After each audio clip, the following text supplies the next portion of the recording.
Welcome to Willow Healing Matters, the podcast. We are so excited to have you joining us on this journey where we explore different ways to empower your soul, whether it's healing in your kitchen or all the way up in the corporate world. Come with us as we look into different ways to heal your mind, body, and soul.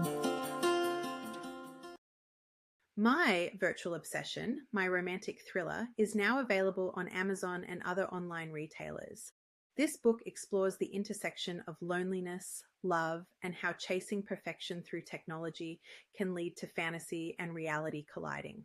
My virtual obsession out now. Hey everyone, it's Catherine Crestani with another episode of Willow Healing Matters, and today I'm joined by the beautiful Michele Lundstrom. So she is an intuitive shamanic channel, and she is also an intuitive reader at Luminous Ignus, a past life reader, an Akashic Records reader, a conscious channel, a shamanic practitioner, empath coach, advanced chakra practitioner, and Reiki master. Michele provides intuitive readings through your higher self, guides, Akashic Records, and subtle energy, like the chakras, to help identify and prioritize what your energy wants to bring to your awareness, as well as energetic imbalances and direct channeled healing energy to your chakras. Michele is able to answer your questions by providing readings, and even if you do not know what your question is, your energy always knows. So a big welcome to the show, Michele. Thank you so much. I'm excited to be here.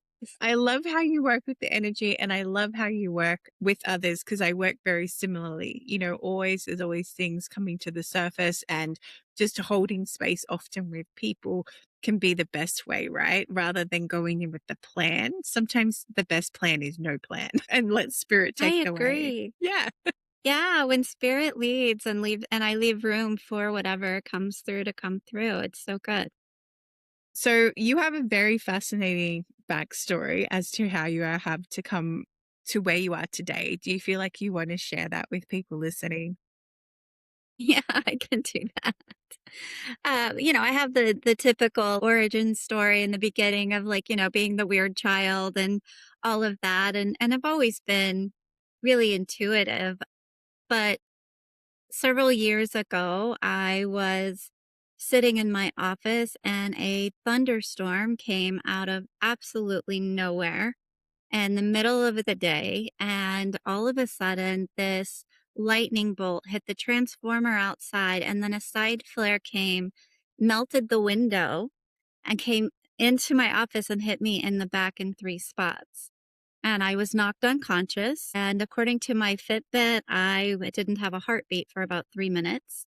And I woke up to my little dog at the time, like sniffing my face and licking me and trying to get me conscious. And I felt so much energy in my body. And I kept seeing like this bright white. And I don't know if the bright white was me going to the other side or if the bright white was all the energy of the lightning that I was in, but I couldn't acclimate after very easily. I had to lay on the earth and let some of that energy begin to discharge.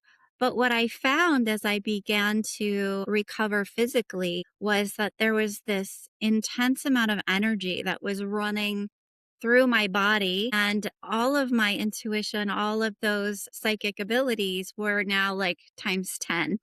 So it became like I'd ask a random question in my head and suddenly I hear the answer coming in and I'm like, whoa, what's going on?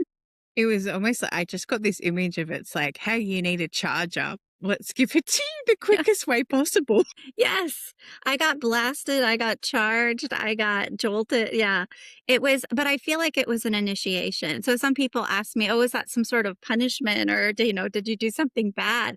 And I'm like, that is so, like, my brain never actually would have gone there. But what I did find out from my guides, because of course I asked, I went to like a QHHT hypnosis session and I was exploring kind of why did this happen to me? What is going on? And what the guides told me was that it was an initiation. My higher self had it planned. The elementals were very precise in their delivery of the of the energy, and so this was an initiation to really activate me the rest of the way in a very sudden way, like a bolt of lightning. I just heard she wasn't doing it quick enough for our liking, so we just had to hurry her along. Yes, yes. Yes, that sounds exactly like my guides. Yes. Find elementals are such a forgotten thing that a lot of people overlook of working with because, angels, and there's no disregard to angels. I'm just looking at mine. There's no disregard to them, but angels seem to have had the forefront for so long, and then spirit animals kind of have creeped in. The elementals seem to be forgotten, like the fae, elementals, crystals, Hmm. plant kingdom. Have you found since going through the lightning strike that the elementals have just come out to play so much more? Oh my goodness. Yes. A lot of people look to the stars, and I've been guilty of that too, of like, let's look out and, wanting to talk to inner or extra dimensional beings. But a lot of what's happened since the lightning strike is really a deep awareness of the elementals. And I was at a retreat over the weekend and was channeling fairies and the mushroom kingdom. It was really fascinating what came through. But it's been, I talked to a leprechaun recently. Like it's things that may sound a little crazy, but to me it's very real, and it's stuff the stuff that they're telling me is stuff that it wouldn't occur to me, which is part of what gives me evidence, like, this isn't my imagination, but so what if it is, you know?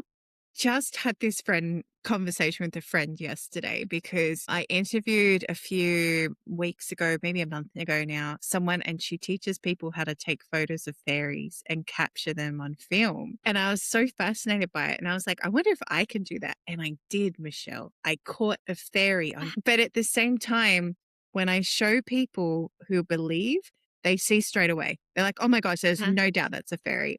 And even Yes. on another podcast I'm on, which I've just started, we were talking about this and I sent him the video and he goes, I always look from a skeptic's eyes. He goes, so at first he's like, oh, you can say it's the refraction of the camera, right? And then he's like, Uh-huh. but he goes, but then you can't explain the movement when the camera's not moving. And I was like, I know. And then when you zoom in on a big screen, you can actually see her clothing. She kind of looks like a Tinkerbell. You can see her green dress and the glowing. And then my son drew her, like all these things. Mhm. Whereas when I showed my parents, who are a bit more skeptical, my mum's like, you could see her going, oh, it's a fairy. But then she had to catch herself and go, oh, it's something. And my dad's sitting there going, but the thing I've learned that if you don't want to believe, it's not going to happen. You're not going to believe it. Like you have to be open to that. And like you said, so what if you're talking to a leprechaun? I haven't met leprechauns yet. Are they very cheeky energy? I feel that they would be. They're still very high vibrational, but their humor is a little bit different than ours, and I think they're trying to get to know us and understand us better, and that's one of the reasons why they are around more in different areas of the world than maybe they were traditionally known to be. Which makes sense. So this is the question coming through. So when you were communicating with the Mushroom Kingdom, what was something really Mhm. fascinating that you learned from that interaction? One thing really fascinating is they were talking about their network. So I was talking to all kinds of mushrooms that were just in the area. There happened to be a fairy circle nearby, and so like I had both of them kind of online, but they were talking about their ability to communicate, their network, and their huge amount of information. Like the fungal kingdom, the fungi kingdom, however you want to say it, is far more advanced and intelligent than we know. Like it's mind blowing. And I can't even convey into language how absolutely intelligent these life forms are and how they've helped us. And we've lost connection with them. And they were talking about, just the amount of medicine that they carry, but they were also showing me, how they see it. I'm like, oh, all the psychedelic artwork now suddenly makes sense. It's how they see. Like they're taking us into their world, and I didn't realize that it was them bringing us into their realm when people take a psychedelic mushroom. But even medicinal mushrooms gives the fungal kingdom access to us, which like has so many mind-blowing thoughts for me as far as like how we could connect with them and befriend them in ways that maybe we're not yet. Because they have it's mycelium network. Is The that what? mycelial network, yeah. Yeah. which has always fascinated me. So one of my friends, he wrote a book about this for kids. And I was reading the book with my son and I was like, oh, wow, that would be such a powerful network. And it was when you said that I was Yeah. like, oh, it makes sense. This is where the universe gives you pieces of information, you put it together because mushrooms are off planet. They actually came Hmm. here and they chose to come here, and Yeah. they were never actually organic to earth. So it's amazing, like you said, that there's so much medicine in them. But even I was watching this thing that popped up on Instagram and there's a type of mushroom that's adapted to eat plastic. And I was like, wow, they are constantly finding different levels to rebalance our planet and rebalance us depending how we choose to interact with them. They're very loving, they're very honest. And, I think one of the things they were talking about is if you take like a medicinal mushroom, like even lion's mane, reishi, to honor the mushroom when you consume it and ask it for its help. But once that's in you, you're now connected to the network. And that's the piece that I hadn't thought of. And they were talking about how they never die. There is no death and rebirth cycle for them. It's kind of, they mentioned it's like a cloud forming and then like wisping away, but the cloud didn't die. The water molecules, those elementals still continue to exist. And so they're much more like the elemental kingdom than they are kind of humans or mammals or fish in that they just were saying that they live forever and they just kind of pop up with their spores. And they did mention when they arrived here, and I was like, what does that mean? So I didn't know that. So thank you for that piece of information because that kind of confirms one of the things they were talking about and how they access different people and relationships to move around the planet as well. And that was really fascinating to me. One of the girls that was there, they were talking about how in a past life she had moved them and worked in collaboration to get them to different areas of the planet. I love that that person comes into your field, right? Because you're like, I'm learning about this now. And it's really funny where I learned that piece of information was off Clarkson's farm. Weirdly, Nice. this is the thing. If you're meant to find information, it will find its way to you no matter which way Yes. you want it to. And even, working with, I want to say, beings outside the veils that we used to see. That's how I think I want to Uh-huh. phrase that. They, you know, you'll get evidence from other people to help put it together. Like me sharing that bit with you. It's like, oh, that makes sense now. And even, when I'm channeling through like parallel lives or off world or whoever, I will get some sort of proof later on. And I don't, but in the moment, like you said, even when you got struck by lightning, you didn't see it as a punishment. You're like, hey, wow, why did they choose to do this to me? Like this is amazing. What happened? And it's when you ask those bigger questions and but you don't have an expectation to get the answer. It's just like, oh, okay, that makes sense Mhm. now. Here's the answer. It's coming through. Yeah, it's truly fascinating, isn't it, when our mind is open to access different vibrations and stay out of fear, how much our world can be different. Yeah, 100%. I love that you said that, stay out of fear, because, there's so much happening in the world at the moment. And it was funny, I was in a space at the very start of the year, and the message that came through was you need to stay neutral. That's the aim of this year, to stay neutral and stay with what aligns with your truth. And then the events of the world started to unfold and I'm like, stay neutral. I understand now. Thank you so much. Because we can get so lost in our opinion, or we can get so lost in how we expect things to go, that we miss the present moment and we miss what's happening right in front of us. Absolutely. It's really easy to get hooked into that. And we can, speaking of energy and vibration, if our minds go into and hook into that, then that's kind of what's affecting our energy. But if we're connecting in with the elemental kingdom or we're connecting into the earth or a higher vibration, then we can hold that in neutrality. We can hold that in curiosity. We can, just be curious, like, I wonder how that's all going to play out. It's just really interesting, but yet, if I look at my life today, I'm okay, regardless of the things that are going on that I might not agree with in the world. Yeah, it was interesting. I read this thing that humans aren't meant to know as much about the world as we do, because it does interfere with our vibrations and it does interfere with our frequency. And exactly like you said, Michelle, it can pull you into the vibration of what's actually happening, and it stops you from doing what you need to do in this world. Mhm. So I guess that's the biggest thing of like learning to discern.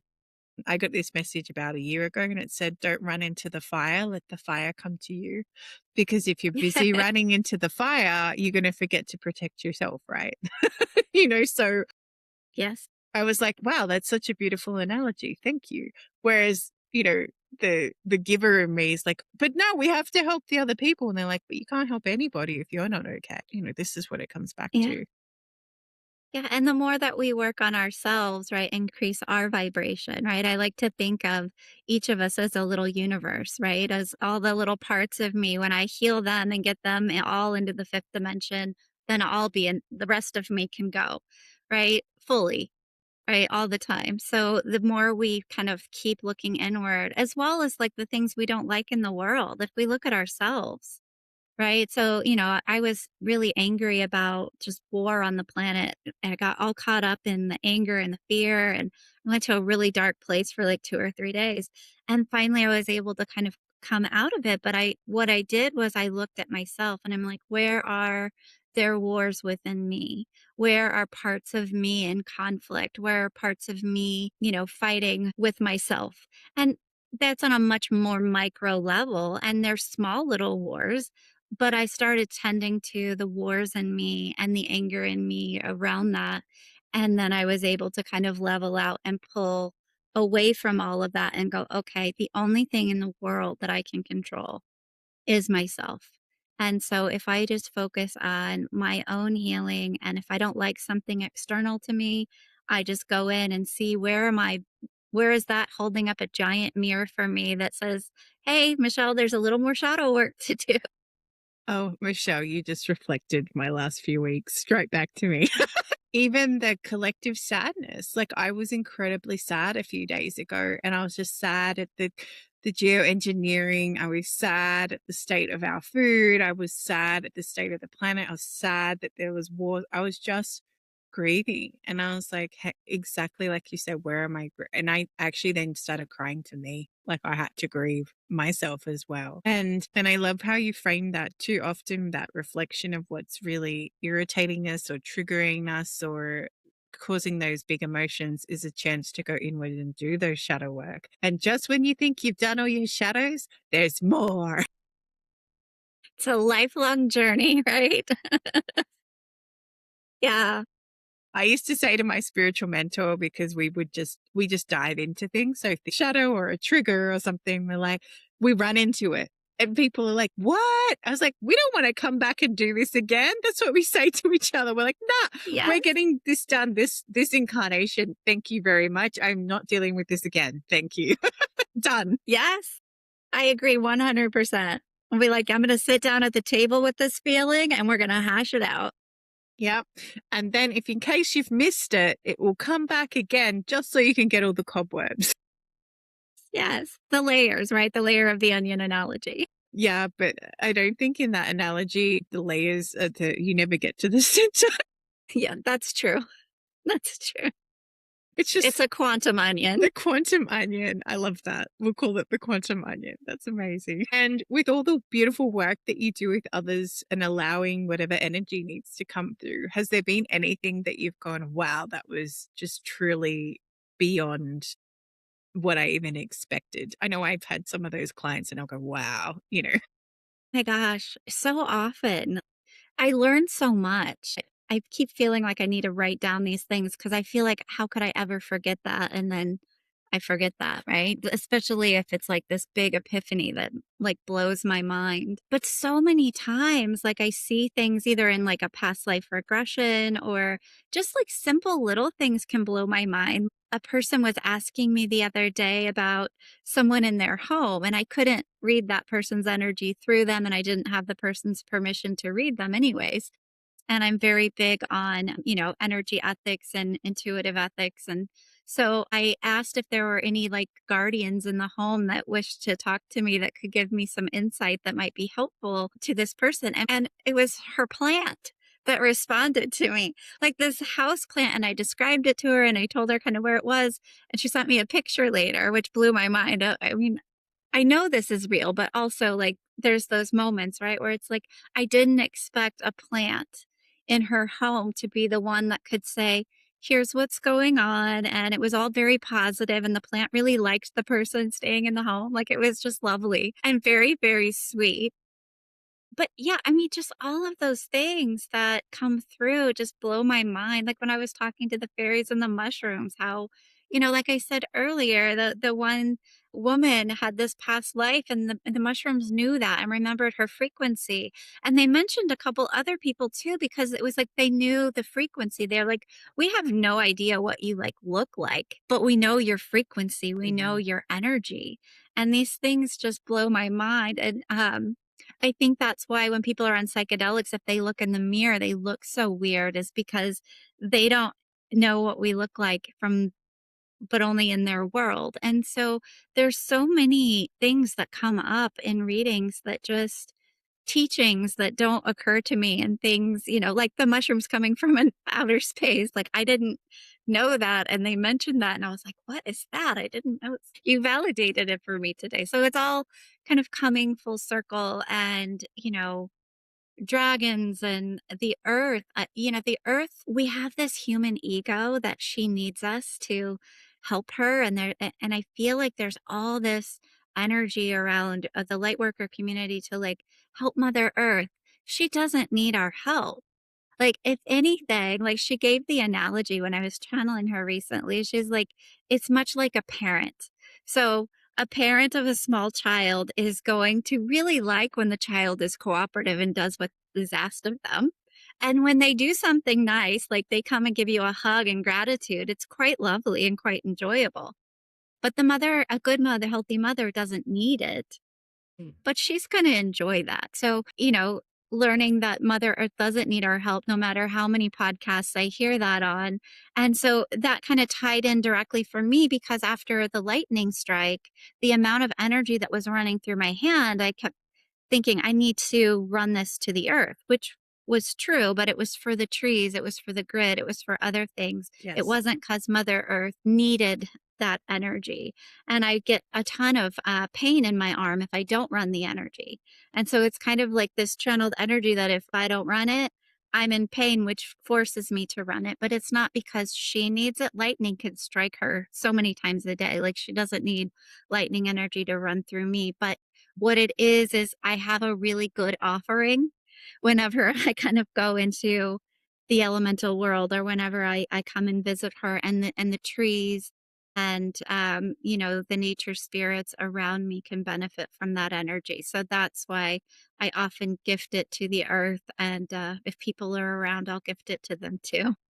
That's so beautiful. And I love that you framed it that way, because I've always felt that way too. Like I know we're nature and we come from nature. And when we hurt nature, we're kind of hurting ourselves. But again, it's like that constant reflection, right? But I always Yeah. just think, I'm like, Mother Earth can just create a tsunami or a volcano, and, like, like what, Yeah. or lightning strike in your Or a case, lightning or strike. a lightning Yes. strike. So when I go work with Pachamama, Mother Earth, Gaia, whatever term resonates for whoever's listening, Hmm.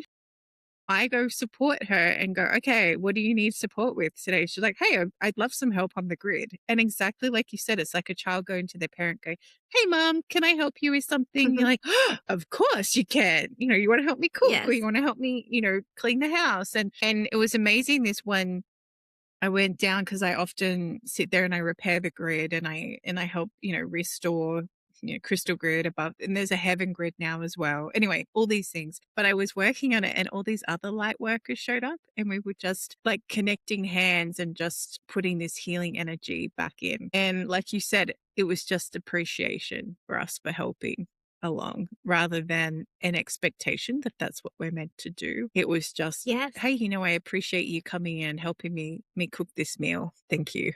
Yeah. Yes. Yeah. I love it. It's so, yeah, the earth is just incredible. Yeah, and another reading that comes to mind is this real estate agent asked me why houses start to decline so quickly when no one is living in them. And so I tuned into a tree that was sitting outside of this property that she was particularly concerned about. And the tree said everything returns to earth. So if no one's living there, it could be a chipmunk living in a log, and the log will not decompose as quickly because it is someone's home. And so when something isn't anyone's home and there's no one energetically being the steward of it and enjoying that space, nature begins to reclaim it. So it's really quite beautiful how nature is so much more intelligent than I think most of us give credit to. Yeah, and I guess that plays on that, like, we are nature as well, right? So if we're living in the house, we're still embodying the energy, and people forget that a house has energy as well, It does. and like you said, the plants and the trees and all those things. And I guess when you start to realize there is so much energy networks around you that you can tap Mhm. into, that you step into a whole different world and you don't feel, I guess that's when our ego really struggles and goes, oh, it's not just me. It's really not. No, no, and there's so many networks to plug into and be a part of the collective. So, yeah, we don't have to get in the fear narrative version if we don't want to. That's it. And we always have that choice, right? We can choose to get stuck in the fear and get sucked into that, or we can choose to step out of it. Yeah, for sure. And as we start to finish our time together, Michelle, I asked the guests that come on the show, if you could heal or change something in the world, what would it be? Think I would go back in time and I would where we kind of got off course as humans and disconnected from nature. Like I think that's the thing I would heal when we disconnected from natural medicines, when we disconnected from really being in tune with the rhythms of nature. I think it's so important to do that, but we can reconnect with it and we can find our way back to it. So that's the thing that if I got to be in charge, then it would. But of course, God's in charge of everything, not me. So And everyone has their free will. ish, yeah, I love that. Ish. ish. My higher self and I have arguments about that. That's why I say ish, because she chooses things for me, like, lightning bolts coming through my back. But also, I'm grateful for all of those things. So she kind of picks the hallway and I get to play in it. Yeah. And I guess this would be a whole other podcast, but it's like where you have free will to make a decision, but at the same time, you have soul contracts and soul lessons that Yes. you signed up for when you incarnated on this planet. And that can be really hard to dance between, right? It's like there's no such thing as accidents or coincidences either. No, there's not. Yes. So that's my ish. I understand. And if people want to come and try and find you, Michelle, or connect with you or come work with you, where can they come find you? Yes, I do everything in time increments because I just trust spirit of whatever is going to come through comes through. So it's 30, 60, 90 minutes. But my website is Luminous Ignus, Luminous Ignus, Ignus. Ignus means ignite in Latin. So that is why the lightning strike helped with the name of my business, and all my socials can be found there as well. Beautiful. And I'll make sure to pop those details in the show notes for everyone trying to find you and who want to connect with you or just learn more about elementals or whatever it is that they feel to come and connect with you with, Michelle. So for Yes. everyone listening, if you enjoyed this episode, please feel free to like, share, and subscribe. And if you want to know more about Michelle, please go check out her website or connect with her on socials as well. And Michelle, thank you so much for coming on and sharing your story. And I love how connected you are with elementals. I don't get to talk about it with people enough. Thank you so much for having me on. Hey, beautiful souls. It is Catherine Crestani here, and I wanted to have a chat with you about a really amazing cacao that I drink to help me get in ceremony, to help me ground, but also just because it tastes freaking good. So, if you're curious and want to know about drinking something other than coffee or your standard tea, why not check out Creation Cacao? I love this with a bit of honey and cinnamon sprinkled in and just letting it brew and having that whole intention as you create this cup. So, if you're curious and want to know more, check out the link in the show notes and in the bio and enjoy your cup of cacao. Thank you for listening to Willow Healing Matters, the podcast. We have so much love and gratitude that you have taken the time out of your day to empower you on your healing journey. The views shared by the person being interviewed might not necessarily reflect that of the host and should be used at your own discernment. Trust what resonates for you and follow your heart and soul guidance. If you have any underlying medical conditions or mental health issues, please consult with your healthcare provider before pursuing any of the recommendations.